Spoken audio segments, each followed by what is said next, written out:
Hello, my crunchified clean friends. On this video, I'm going to show how I wash my microfiber cloths and my white cotton cloths that I use for the bathroom, which I happen to not videotape this time because my phone died. So bear with me. But I'm just going to tell you first, my white ones do get bleached because I use the white cloths to clean toilets, and I am not bringing home any funky pee, poop, period, anything yucky into my washing machine without loading it up with bleach. I'm putting it right out there. Anyway, microfiber cloths, you cannot bleach. You should not use bleach.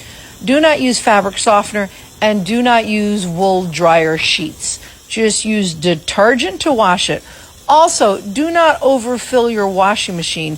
You need it to have space so that the agitator can move back and forth and move the clothes around to wash it. If you overload your washing machine to the point where the clothes are barely moving, you're not getting your clothing or cloths washed. They're just kind of like bumping into each other. They need to physically be able to shift back and forth and be washed. So laundry detergent, I do cold water, which also cuts down on electricity, and you know the electric bill is going up. And do not use dryer sheets. So I use a wool dryer ball. It helps disperse the cloths so that they dry faster, reducing my electricity usage, and there's no toxic chemicals that are found in dryer sheets. So no fabric softener, no dryer sheets for microfiber towels. Dryer sheets and fabric softener will ruin them.